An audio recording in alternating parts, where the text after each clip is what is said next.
Habarini za wakati huu wapendwa watazamaji.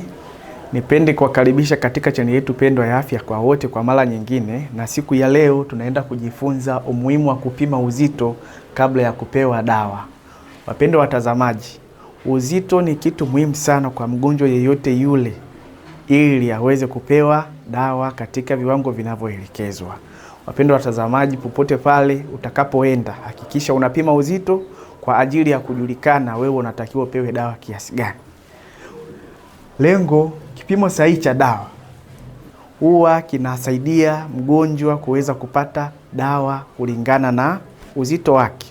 Dawa zetu ziko katika viwango vya miligram, na unapoenda kupewa dawa mara nyingi kuna maelekezo yanakuwa yameelekezwa kwamba miligram per kg. Kwa hiyo tunapima uzito wako kwanza, ndo tunaweza kumultiply na kujua wewe unatakiwa upewe kiasi gani. Sasa changamoto inakujaje?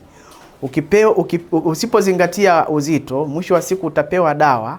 Ukipewa dawa ambayo ni chini ya kiwango chako cha uzito, mwisho wa siku utajikuta unatengeneza usugu wa dawa na huwezi kupona vizuri.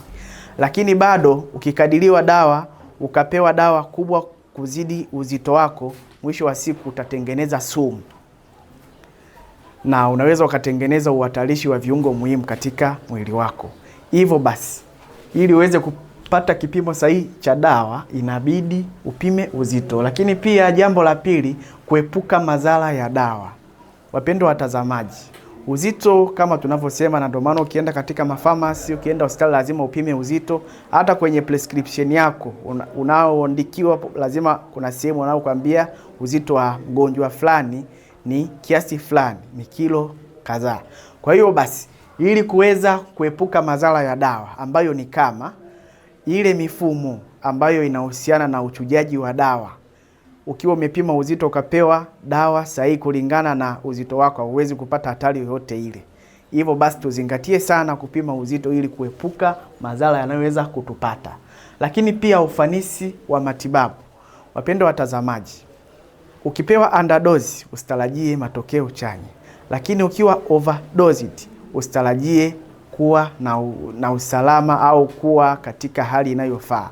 Hivyo basi ufanisi wa matibabu ni pamoja na mgonjwa kuhakikisha amepimwa uzito wake ili aweze kupewa dawa inayoendana na uzito wake, ambao pia inaenda kudili na mfumo mzima wa absorption ya dawa, mzunguko wa dawa ndani ya mwili wako, kwa ajili ya kuhakikisha unapata matibabu yaliyo mazuri.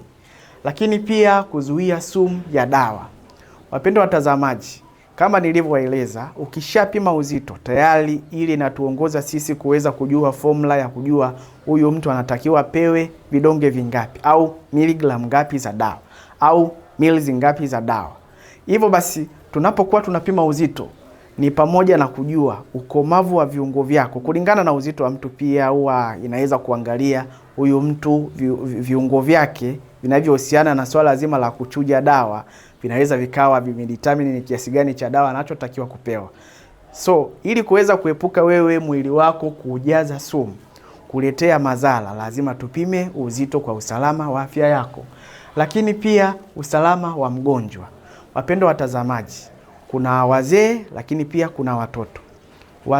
Kuna watoto wana uzito mwingi sana, lakini pia tunakuwa tunaangalia huyu ni mtoto sawa, ana uzito fulani, ila dawa anayotakiwa kupewa inatakiwa iendane na uzito wake, lakini lazima standardize ni kiasi gani tunatakiwa tumpe.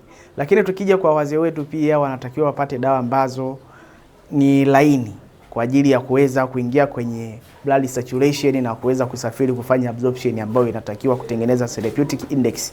Hivyo basi lazima tuhakikishe tunaangalia usalama wa wagonjwa. Wapendwa watazamaji, katika somo hili lazima tujifunze, unapoenda hospitali, unapoenda pharmacy, hakikisha unapima uzito, na tunaweza kulinganisha na prescription unaotoa hospitali. Kama kuna marekebisho tutarekebisha, lakini uzito ni muhimu sana kurekodiwa kwenye karatasi yako ya dawa. Nipende kuwashukuru wapendwa watazamaji, niwakumbushe kulike, kusubscribe, kucomment, lakini pia namba yetu ya simu inayopita hapo, mnaweza mkauliza maswali kwa ajili ya kuweza kupata maelekezo zaidi. Asanteni kwa kunisikiliza.